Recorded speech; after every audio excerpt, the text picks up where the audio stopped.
Alright, I decided to keep the original playfield. I chickened out about dimpling and pre-drilling the holes for all the stuff on top. This kind of shows you screw up here, here, here, here, here, here. Okay, 3D trick there. Okay, anyway, there's 3 there. None of them are pre-drilled. This post here looks like it goes through in between these 2 T-nuts.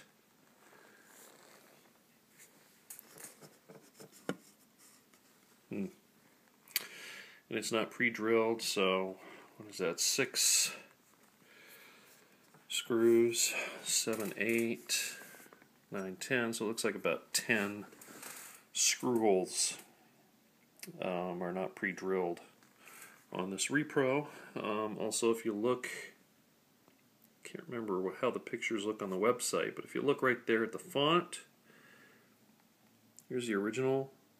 Notice the thin black lines around the red letters, lock. Much thicker over on this one, as well as just those lines in general. Same thing, the word ace, clear with thinner lines. That's almost muddy, it's so thick. I didn't think it looked like that online. The words lock, not as bad, but let's see if I can get them both focused here. Not quite as bad, but you can still see the repro has got thicker black outlines around all of the artwork. This thin line here as well. So, yeah, I just decided to go ahead and keep mine rather than pre-drill this one. The reason I was starting to do it was this new Cliffy protector here, or flap, whatever you want to call it. It has some double-sided adhesive on it, and it's also held by these 2 posts. Well, I had already stuck that on the new playfield, and I'm like, oh shoot, I might not be able to get that off without ruining it.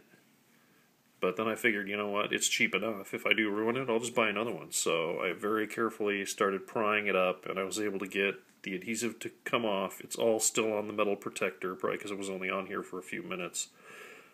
Didn't damage this, didn't leave any residue here, and it went over this one fine. It covers all the damage that I had just fine, tightens down. It's on there so good, and it's so thick, it's not going to buckle. Also, you can see it tucks under, and then I've got the lower Cliffy protector. So it's a really nice surface where it goes from the lower to the upper. Nice soft curve there. And yeah, much less work than taking this one and doing all the pre-drilling and hoping things line up. You can see that hole right there. That's when I was worried about the target not being centered. That one is a much better job. The original, the hole is right in the center of the artwork. Whereas this one here, you can see it's off to one side. So, yeah, just decided to stay with the original. And now I've got to put everything all back together. This was a mess. There was so much grease on this thing. I mean, it's, you know, here's a rag, right? And you can probably see most of this is from that assembly. It's just caked with grease. So unfortunately I got the wrong kind of grease. I bought lithium grease, and they recommend silicone grease. The other thing is I couldn't figure out how to get this center bit out. It goes up and down, but it'll never get to this little notch, which is how far down it has to go to pull these bearings off. I pulled the bearings off the top. A little bit of chrome polish still on there, but otherwise they cleaned up really nice.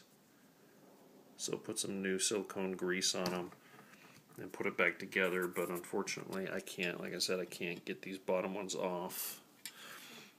I don't know if they bent it at the factory, if they bend that lower bracket after they have the centerpiece that rides up and down in place, because it's just, there's no way to do it, to get it out without bending the crap out of the U shape, and then that's going to make it so the playfield doesn't go up and down smooth unless I bend it back exactly level. So the only place that I wasn't able to get the grease off is just, like I say, just inside where that bearing is. So I'll be able to get it on the rail here where it slides, and then the original grease will just be inside there, which should be okay. I was able to clean off a lot of the excess, so it should move a lot smoother. Another trick that I remember reading somewhere online, during this process of taking it apart, there's a PDF document out there that's got all kinds of pictures on how to take it apart and put it together again. And he says you use just like a 12-volt power supply left over from some electronic device you might have to raise this playfield up and lower it and turn the motor to try and get to a couple of the bolts.